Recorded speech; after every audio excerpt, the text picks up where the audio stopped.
지금부터 제26차 최고위원회를 시작하겠습니다. 대표님께서 개의 선회해 주시겠습니다. 제26차 최고위원회 회의를 속개합니다. 오늘 이혜원 의원께서 우리 국회 4차 산업혁명위원회 위원장을 맡고 계신데 우리 당에서도 4차 산업혁명위원회 위원장을 맡고 계셨습니다.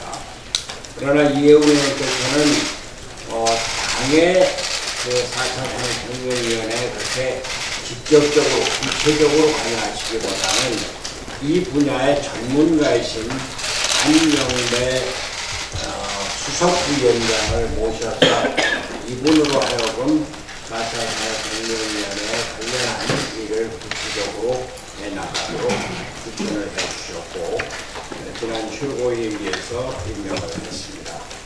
또 재외국민위원회가 있는데 그것은 항상 대표가 위원장을 맡게 되어 있습니다. 그래서 실질적으로는 그동안 여러 가지 일을 해오신 박명현 수석부위원장께서 재외국민위원회 수석부위원장을 맡아서 일을 맡아주시기로 했습니다. 그리고 오늘 최고위원회에서 보건위생 특별위원회를 설치를 의결했고 지난번 지방선거에서 노원구청장 후보로 나서서 분투하셨던 양건모 박사님, 이화여자대학교 행정학과 박사이시면서 약사이십니다. 전국병원노동조합연맹 위원장을 하고 계시고 정의연대 공동대표를 지내시고 광운전자대학교, 이화여자대학교 외래교수로 계신 분입니다. 우리 이혜원 의원님 말씀하시죠. 4차 산업혁명 특위는 굉장히 중요한 특위라고 생각합니다. 전 세계가 4차 산업에 앞다투어 투자도 하고 정부가 주도도 하고 있는데 유독 우리나라만큼은 지난번 법무장관의 발언에서 보셨듯이 가상화폐를 일종의 범죄시하는 그런 여러 가지 규제들 그리고 정부 당국자들의 뒤떨어진 인식 때문에 4차 산업혁명에서 저희가 앞서 나가지 못하고 있습니다. 이런 여러 가지 부분들을 저희 다음 투기가 정부의 변화를 이끌어내는 마중물이 되어서 대한민국의 4차 산업의 꽃을 활짝 피우는 미끄럼이 되도록 하겠습니다. 열심히 하겠습니다. 우리 안영배 수석위원장. 4차 산업혁명은 대한민국의 미래 먹거리이고 또 저희 바른미래당이 추구해야 될 방향하고 같다고 생각합니다. 그 본인의 제가 4차 산업혁명위원회 수석위원장을 왜 맡았습니까? 내가 이런 점이 있습니다. 제가 현재 3D 프린팅 협회장을 맡고 있습니다. 3D 프린팅은 제조업의 혁명을 가져오는 기술이고 요새 의료, 디자인, 건축 등 여러 분야에서 다 쓰이고 있습니다. 이 바른미래당과 접목시켜서 더욱 열심히 활동하도록 하겠습니다. 우리 당의 그 안철수 전 대표가 지금 그 독일에서 4차 산업혁명을 비롯해서 신기술과 우리나라의 새로운 성장 동력을 발전시키는데 열심히 연구를 하고 있습니다. 4차 산업혁명은 우리 바른미래당의 상징과 같은 것이어서 이해운 위원장님 또 안영배 수석 부위원장의 역할을 크게 기대합니다. 그 다음 우리 박명현 재국민위원회 수석위원장님 또 자기 경력에 대해서 한 말씀 해주세요. 저는 해외에서도 한 16년을 살아서 재외 국민에 대한 그 속사정을 누구보다도 잘 알고 있는 사람이라고 자부합니다. 민주당의 손학규 대표님 되실 때도 재정포위원장을 했고, 국민의당 우리 안철수 당대표 때도 재정포위원회 위원장을 한 경력을 바탕으로 해서 이번에 새로 임명을 또 대표님한테 받았습니다. 사실 세계에 퍼져 있는 재정포 디아스포라 700약 50만, 40만, 50만이요. 참 한국을 빛낸 얼굴들이 많습니다. 또한 저희 그 대통령 선거에는 저희가 1등은 못했지만 민주당 다음으로 재정포는 2등을 했던 경력이 있습니다.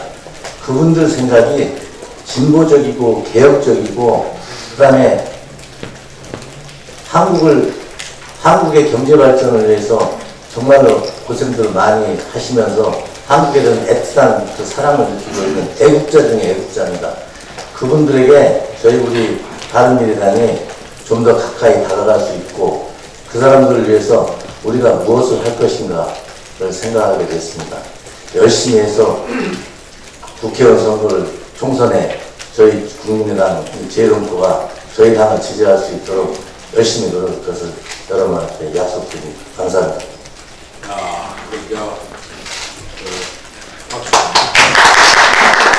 양건모 감사합니다. 보건위생 특별위원회 오늘 보건위생특별위원회 위원장으로 임명받은 양건모입니다. 저는 이화여대 약대를 졸업했고 서울대 보건대학원에서 보건학 석사, 또 행정학 박사를 이제 하고 있습니다. 제가 지난 30년 동안 노동운동, 시민운동, 학계, 또 정부위원회 다양한 활동을 하면서 보건의료 문제라든가 위생 문제에 관여를 해왔습니다. 제가 이번 현 정부에서 복지 정책을 굉장히 많이 하고 있는데요. 제가 이제 교거 문제라든가 위생 문제, 전국 곳곳에서 빈부, 그다음에 현 정부가 미치지 못하는 것 이런 것들을 찾아내서 소외되는 사람들이 없게 하고, 또 하나는 우리 바른미래당이 추구하는 효율적인 경영, 그러니까 보건복지에서도 중복적인 부분이 굉장히 많거든요. 그래서 이 보건복지의 재정 문제가 상당히 클 것으로 생각을 하는데 효율적으로 운영되고 통합적으로 할 수 있도록 우리 바른미래당 최고위원님 도움들을 받아서 하여튼 제가 할 수 있는 부분을 제 경험과 전문성을 살려서 열심히 해보겠습니다. 고맙습니다. 예, 잠시 임명장 수여가 있겠습니다. 우선 이해훈 위원장님께서 앞으로 나가시기 바랍니다. 앞으로 좀 가까이 가실까요? 임명장 이해훈, 위 사람을 바른미래당 4차 산업혁명위원회 위원장으로 임명함. 2018년 11월 2일 바른미래당 대표 손학규.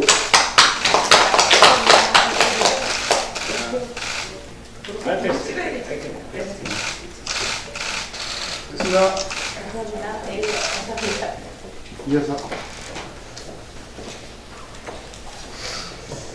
임명장 안영배, 위사령을 바른미래당 4차 산업혁명위원회 수석 부위원장으로 임명한 2018년 11월 2일 바른미래당 대표 손학규.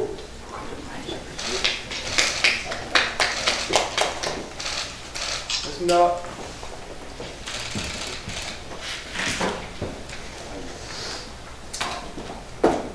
임명장 강명현 위사람을 바른미래당 재외국민위원회 수석 부의장으로 임명함. 2018년 11월 2일 바른미래당 대표 성학규.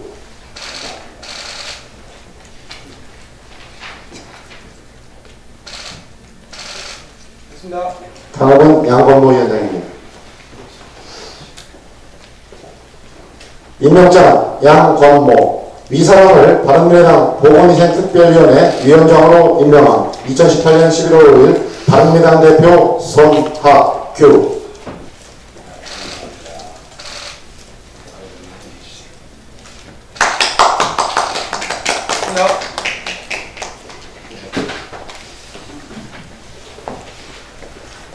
저희가 지금 상설위원회 위원장, 특별위원회 위원장을 계속 임명을 하고 있는데 지금 거의 대부분이 임명이 내용적으로는 되고 있습니다만 언론 홍보를 위해서 두 분, 세 분, 네 분씩 그렇게 몇가지 하니까 언론인들께서 그렇게 이해를 해주시기 바랍니다.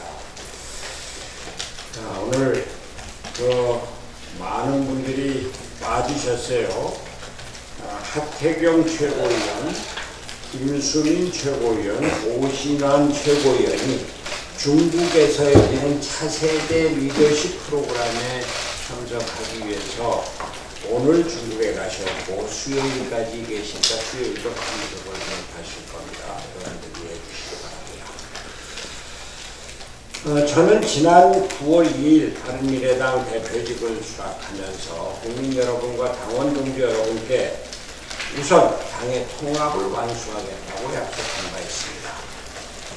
우선 당 사무처를 비롯한 기관 조직의 통합에 주력했습니다.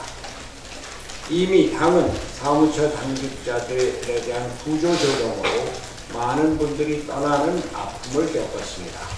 그럼에도 불구하고 남아있는 당직자들이 당을 살리고 한국 정치의 새로운 중심으로 거듭나기 위해 온몸을 던져 일하는 모습에 가슴이 저림을 느꼈습니다. 저는 당직자들이 하나 되는 것이 첫째 과제라고 생각했습니다. 당직자들과 여러 차례 그룹별로 식사를 하면서 의견을 나누고 엊그제는 홍천에서 당직자 워크숍을 갖고 소통의 시간을 가졌습니다. 이제 우리 바른미래당은 사무처와 정책연구원의 통합으로 1차적인 통합의 기틀을 마련했습니다. 당직자 여러분께 감사드립니다. 지난달 1차 지역위원장 공모를 마감해서 159명의 응모가 있었습니다. 저는 이 자리를 빌어서 그동안 창당 이래 당을 지켜왔고 여러 선거에서 당의 승리를 위해 애써왔고 특히 지난 지방선거에서 당을 위해서 출마해서 재정적 손실까지 감내한 지역위원장들께 죄송하다는 말씀을 드립니다.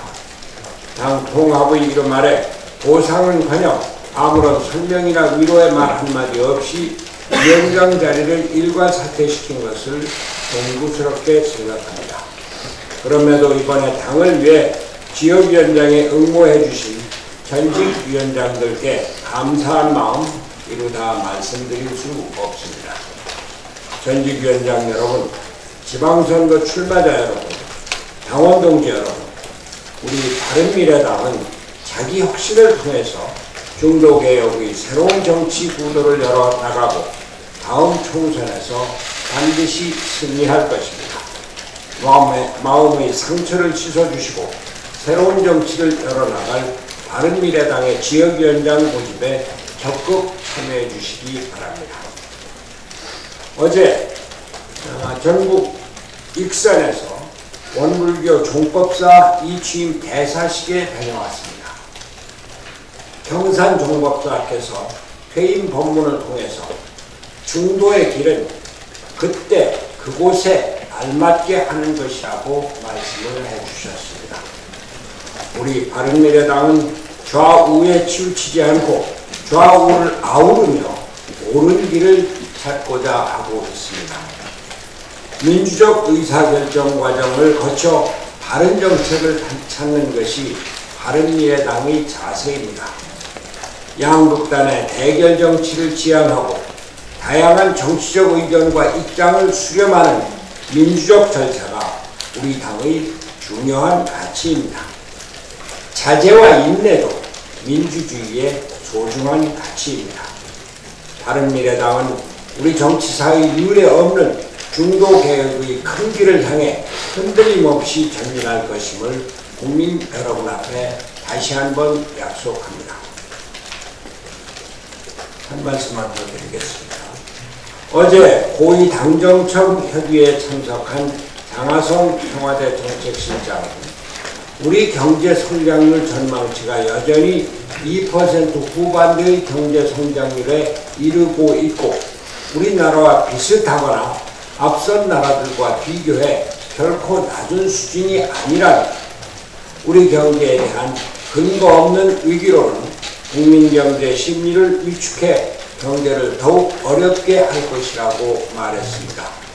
심지어 시장을 부정하면서 한국 경제의 누적된 모순은 시장에서 만들어진 것이라고도 말했습니다. 제가 경제를 요구해왔고 자리를 물러날 것으로 보도되고 있는 분이라 개인적으로 더 드릴 말씀은 없지만 이러한 자세가 장하성 실장의 개인적 견해라면 모르되 만약 이것이 대통령의 인식이고 청와대 참모들의 생각이라면 심각한 일이 아닐 수 없습니다. 경제 위기로는 근거 없는 낭설이 아닙니다.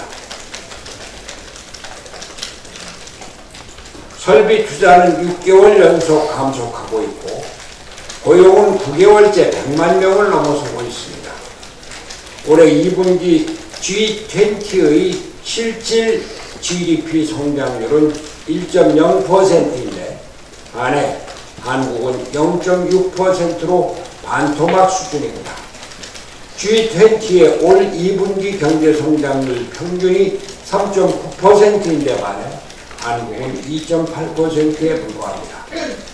반도체를 제외한 우리나라 경제를 받치고 있는 여러 성장 동력들이 침체되어 있는 현실에서 유수의 국제기구, 국책, 민간연구기관, 해외투자은행, 경제전문가들 모두가 입을 모아 우리나라의 경기 침체를 경고하고 있습니다. 대통령과 정부가 우리 경제 위기를 제대로 인식하고 노동개혁, 규제개혁 등 구조개혁을 통해 경제를 살릴 생각을 하지 않으면 정말로 큰일입니다. 경제는 시장에서 기업이 움직인다는 생각을 하지 않고 정부가 세금으로 운영한다고 하면 경제의 기본이 무너집니다. 문재인 대통령은 일부 경제 관료를 바꾸는 데 그쳐서는 안 됩니다. 철학을 바꾸어야 합니다. 기업의 활성화를 통해 경제를 일으킨다는 생각으로 정책을 바꾸십시오. 무엇보다 청와대 기구를 줄이고 내각의 경제를 맡기십시오. 일자리위원회, 일자리수석, 소득주도 성장위원회를 없애고 가능하면 이참에 정책실장도 없애십시오. 청와대는 경제수석 하나로 충분합니다. 실용적 시장주의자로 부총리를 앉히고 그에게 경제 운영을 맡기십시오. 돌려막기 인사로는 경제를 살릴 수 없습니다. 하석 상대에 불과합니다. 만에 하나 언론 보도대로 소득주도 성장론의 원조라고 할 수 있는 김수현 현재 사회수석을 정책실장에 앉히면 또다시 경제부총리는 허수아비가 됩니다. 제발 그리하시면 안 됩니다. 시장과 기업을 이해하고 기업이 편하게 생각하는 경륜가를 경제부총리에 앉히고 그에게 경제를 맡기는 것이 위기를 극복할 경제 운영의 첫째입니다. 오늘부터 예산국회가 시작됩니다. 원내 의원들께서는 국민의 혈세가 국민 경제 발전을 위해서 제대로 사용될 수 있도록 깊이 있게 심사해 주시기 바랍니다.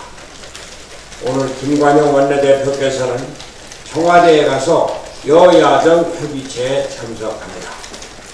대통령의 경제 철학을 바꾸는 데 역할해 주시고 소득주도 성장의 폐기와 최저임금 인상 동결을 강력하게 요구해 주십시오.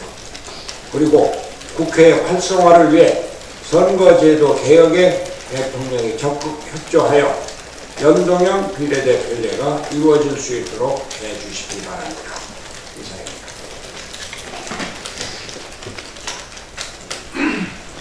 네. 잠시 후 11시에 여야정 상설협의체 첫 회의가 시작됩니다. 저의 원내대표 취임 이후 제안을 해서 청와대가 수락을 해서 공식화되고 정기적으로 첫 번째 회의를 개최하게 된 점에 대해서 뜻깊게 생각합니다. 대통령과 여야 대표 혹은 원내대표가 함께 모였던 적은 몇 차례 있었습니다마는 그동안 형식적인 면에 치우친 회담이었습니다. 그에 비해서 이번 협의체는 실질적인 성과를 이루어내야 합니다. 그동안 협치를 위한 실질적 행동과 성과는 모두 바른미래당의 몫이었습니다. 바른미래당은 여야 간의 대화와 협상이 막힐 때마다 다당제를 주도하고 협치를 선도하면서 결정적인 합의를 이끌어냈었습니다. 이번 여야정 협의체에서도 바른미래당이 적극적인 역할을 해서 우리 경제와 민생 회복 그리고 노동개혁 등을 위한 여러 합의를 꼭 이끌어내겠습니다. 특히 일자리는 시장에서 만들어지고 이번 경제 분야의 투톱 교체가 시장 존중주의자가 임명되어서 시장에 새로운 신호를 줄 수 있는 인사가 임명될 수 있도록 촉구하겠습니다. 최저임금 인상의 철회 내지는 적용 시기 유예 문제를 집중적으로 논의하도록 하겠습니다. 낙하산 인사 금지 및 채용 비리를 위한 입법과제, 또 국정조사 문제, 방송법 개정 등 사회 정의와 공정한 사회를 이룰 내용들도 합의를 이루도록 최선을 다하겠습니다. 대표성과 비례성이 보장되는 선거제도 개혁이 올 안에 마무리될 수 있도록 이 부분도 우선순위를 두고 협상하겠습니다. 이번에도 정부 여당과 제1야당 간의 대립이 있을 경우 이를 풀어내고 합의를 이끌어내는 역할을 마다하지 않겠습니다. 국익과 민생을 위한 많은 결과물들이 도출될 수 있도록 바른미래당이 역량을 발휘하여 협상을 주도해내겠습니다. 어제 바른미래당이 정부 예산안에 대한 입장을 발표했습니다. 현미경 심사를 통해서 잘못된 점은 지적하여 과감하게 삭감하고 미래 세대의 성장 잠재력이 확충될 수 있도록 추진한다는 내용입니다. 정부 내의 불투명한 특수활동비를 삭감하고 문재인 정부의 일자리 관련 예산 중에서 성과가 없었던 부분은 과감하게 삭제하겠습니다. 주먹 구구식의 공무원 지원 예산, 단기 일자리 예산도 삭감하고 각 상임위에 불효불급한 예산을 삭감해서 총 12조 원대의 삭감을 추진하도록 하겠습니다. 낭비된 예산을 대신해서 아동수당, 보육수당 등 복합적으로 된 것들을 단순화해서 아동들의 복지를 늘리는 부분에 집중하도록 하겠습니다. 장애인들의 작업장을 위한 예산과 중소기업 인력의 전문성 향상 및 산업협력 강화를 위한 지원금 등 사회 안전망 강화와 미래 성장 잠재력 확충에 집중하겠습니다. 경제와 일자리는 물고기를 직접 주는 것으로는 해결하지 못합니다. 물고기를 잡을 수 있는 실력을 배양하고 그 기회를 마련하는 데 집중하겠습니다. 단기적인 재분배 정책이 아니라 경제가 성장하고 미래 세대가 주도할 수 있는 현실적인 정책과 예산에 집중하겠습니다. 오늘부터 예결위 종합 질의가 시작됩니다. 예결위원님들의 더 적극적인 노력을 부탁드리겠습니다. 이상입니다.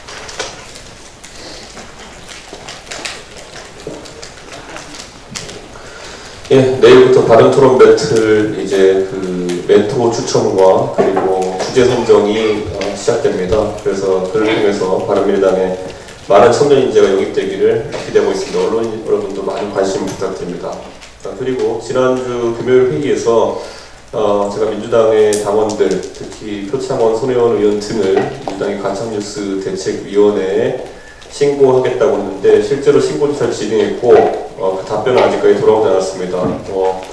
주말이 껴있다 보니까 답변이 늦어지는 걸 생각하고 좀 기다리겠습니다. 돌아 나오는 답변은 언론인들과 원본 그대로 공유하겠습니다. 그리고 제가 그 신고를 진행했다는 말을 듣고 약 20여 명의 네티즌들이 이메일과 메시지 형태로 저에게 약 40건의 민주당원의 가짜뉴스 사례를 추가로 제보해 왔습니다. 그런데 저는 사실 그 모든 것이 가짜뉴스라고 생각하지 않습니다. 하지만 지난번에 구글 코리아에 대한 협박을 진행하면서 민주당에서 104건의 유튜브 콘텐츠를 신고하였다고 하는데 그 콘텐츠의 기준 자체가 확실하지 않은 정보를 바탕으로 정부 시책에 대해서 반대하는 경우를 모두 가짜뉴스로 치부하고 있습니다.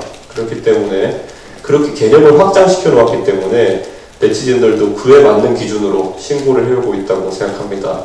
민주당은 더 이상 언론에게 그리고 1인 언론, 개인 유튜버들에게 재갈을 물려는 시도를 중지할 것을 강력하게 요청합니다. 예를 들어 지금 신고 저에게 들어와서 제발 민주당에게 대신 물어봐달라고 하는 콘텐츠 중에는 과거 문재인 대통령께서 2016년에 개성공단 폐쇄는 최순실이 시킨 것이다라고 표현한 건 포함되어 있습니다. 사실 할 수 있는 정치적 주장이지만은 그런 기준 자체를 민주당에서 넓혀놨기 때문에 이런 것들까지 신고가 오고 있는 것이라고 저는 생각합니다. 그리고 네티즌들이 저에게 한결같이 하는 이야기가 이런 신고를 바른미래당의 지도부를 통해서 할 수밖에 없는 이유가 결국 개인 유튜버에게도 재갈을 물려고 하고 구글 코리아에까지 협박을 하는 민주당과 정부를 보면서 개인이 만약에 신고를 했을 때 어떤 일이 벌어질지 확신할 수 없기 때문에 정당을 통해서 신고하게 된다고 하는 점, 이것이 무엇을 의미하는지 알았으면 좋겠습니다. 앞으로도 저 개인적으로는 그런 정부의 개인 유튜버 탄압 그리고 언론 탄압에 있어가지고는 민주당이 물을 것은 꼭 따져보도록 하겠습니다. 네, DMZ 정보 유출 관련 한마디 하겠습니다. 임종석 실장이 아무도 보이지 않은 선글라스를 끼고 그걸 홍보 사진으로 내보낸 것도 오바였건만 한수도 떠서 동영상까지 만들어서 청와대 홍보물로 올렸습니다. 직접 나레이션까지 하면서 말입니다. 오바가 지나치면 탈이 납니다. 청와대가 이 영상을 언론에 줄 때는 군사, 보안 정보가 노출되지 않도록 신경 써달라고 신신당부를 했답니다. 근데 정작 청와대 유튜브에 올라온 것은 모든 정보가 노출된 것이었습니다. 군사정보 유출 사고입니다. 사과만으로 해결될 일이 아닙니다. 만약 방송사에서 이 정보를 처리 안하고 그대로 노출시켰는데 방송사가 실수라고 얘기했다면 청와대는 이 일을 그냥 덮어줄까요? 또 심재철 의원실의 예산정보 유출건을 반수해보면 기재부는 심 의원실을 고발하고 검찰은 압수수색까지 했습니다. 홍영표 민주당 원내대표는 심재철 의원이 국가기밀 자료를 유출하는 범죄 행위를 저질렀다고 했습니다. 그렇게 치면 임종석 실장은 군사보안 자료를 유출하는 범죄 행위를 저질렀습니다. 예산정보와 군사정보 어느 것이 국가안보에 더 문제가 됩니까? 내가 하면 실수이고 남이 하면 범죄. 문재인 대통령은 이 사고에 대해서 확실하고 적절한 조치를 해주시길 바랍니다. 아울러 청와대의 기강을, 특히 안보에 대한 기강을 다잡아 주기를 바랍니다. 민평당이 이영조 의원의 음주운전 징계회의를 오늘 엽니다. 많은 국민들이 어떤 결과가 나올지 주시를 하고 있습니다. 이영조 의원은 윤창호법을 공동 발의하면서 음주운전은 범죄이고 살인이라고 외쳤던 사람입니다. 근데 열흘 후 본인이 그런 범죄를 저질렀습니다. 윤창호법이 발의된 이유는 음주운전은 살인이니 처벌을 강화하자는 것이었습니다. 이영조 의원 스스로 음주운전은 강하게 처벌해야 된다고 생각하는 것만큼 민평당이나 국회윤리위에서는 강한 처벌을 해야 합니다. 송방안방이 처벌을 한다면 윤창호법 통과를 위해서는 젊은 청년들에게 큰 실망과 함께 세상에 대한 불신을 주고 희망의 싹을 자르는 일입니다. 오늘 창호 친구들이 손 대표님 면담을 온다고 합니다. 맞죠? 예. 그 친구들에게 용기를 주고 자신감을 주시기 바랍니다. 이상입니다. 다른 분 더 공개 발언하실 분 없습니까? 우리 이혜원 의원 오래간만에 나오셨는데 한 말씀 하시죠. 이미 말씀드렸습니다. 예, 그러면 비공개로 전환하겠습니다.